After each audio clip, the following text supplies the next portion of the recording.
Moikka! Mä oon Sauli ja mä oon musiikkikoulu Piasellon elektronisen musiikin opettaja.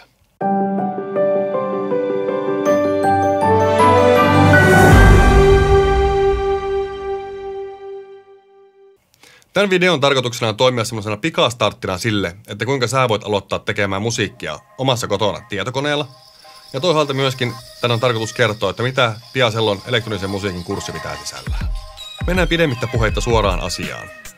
Jos me haluttaisiin tehdä musiikkia tämmöisillä analogilaitteilla, joilla vuosikymmeniä musiikkia on tehty, niin äkkiä meillä hinta kohoaisi tässä harrastuksessa kymmeniin tuhansiin euroihin, kun me tarvittaisiin siihen ensinnäkin hyvä studiotila, hyviä mikkejä, mikseri ja sitten kaikille erilaisille soundeille tarvittaisiin omat laitteet, jotka niitä tuottaa. Mutta jos sulla on oma tietokone käytössä, niin homma on paljon yksinkertaisempaa ja halvempaa.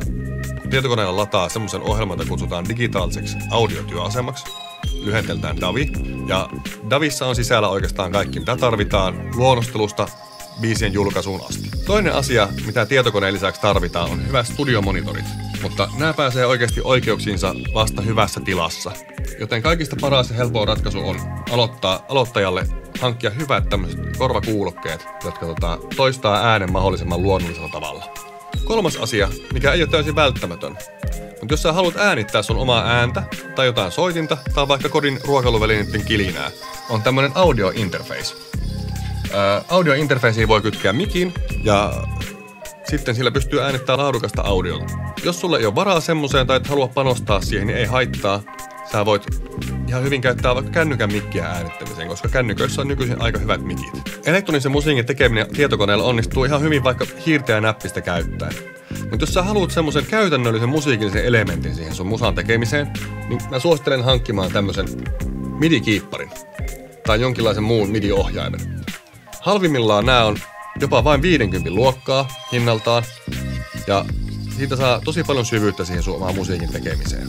Nyt mä voisin näyttää ihan käytännössä, että miten tää tämmönen elektroninen musiikin tekeminen tapahtuu. Tosi suuri osa elektronisesta musiikista on rumpukomppipainotteista, ja sen takia me voitaisiin aloittaa tekemällä yksinkertainen rumpukomppi. Mä teen sen käyttäen tämmöistä DAWI-ohjainta, joka on tosi monipuolinen, ja mä tykkään käyttää sitä siksi, koska se on niin käytännöllinen. Mulla on ladattuna tähän erilaisia soundeja, kuten esimerkiksi bassorumpu, virvelirumpu ja hi-hatti. Mutta täällä on myös monia muita. Esimerkiksi tämmöisiä erikoisefektejä. Aloitetaan sillä tavalla, että mä valitsen tämän bassorummun ja avaan tämmöisen askelsekvensserin näkymän. Mä laitan tällä tavalla pari bassorumpua tuohon paikalleen. Mitä ne vielä kuulu, mun täytyy vielä käynnistää tässä tää luuppi. Nyt se on käynnissä. Ja me kuullaan, että tää on aika yksinkertainen rumpuluuppi. Mä haluan lisätä siihen vielä jotain muuta, että se olisi monipuolisempi. Laitetaan vaikka tohon ja tohon. Nyt se kuulostaa hyvältä. Jatketaan siten, että mä valitsen täältä virvelirumpusoundin. Ja mä asetan virvelirummut vaikka tohon 5 ja 13 noin. Nyt meillä on sitten siinä valmis rumpukomppi.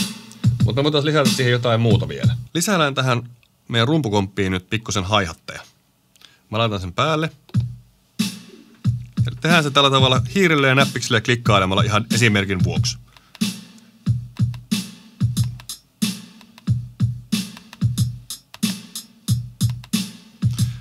Tällä tavalla meillä on nyt siellä nämä hi-hatin lyönnit paikallaan. Mä haluaisin, että mulla olisi viimeinen soundi olisi tämmönen avoin hi-hatti. Niin sen takia mä laitan sen tähän eri kohtaan. Tuohon noin. Nyt kun kuunnellaan sitä, niin meillä on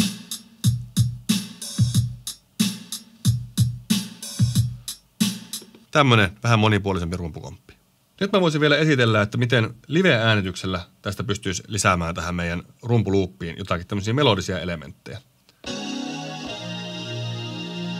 Lisällään tommosia syntetisaattorilla tuotettuja sointuja tänne.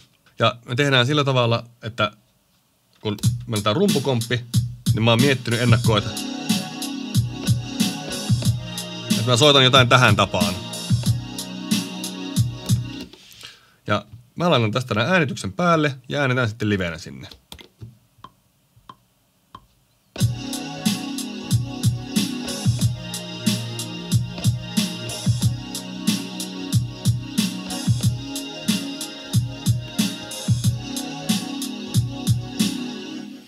Nyt se on sitten siellä tallessa. Jos mä rupean tästä soittaa tätä, niin se kuulostaa tältä.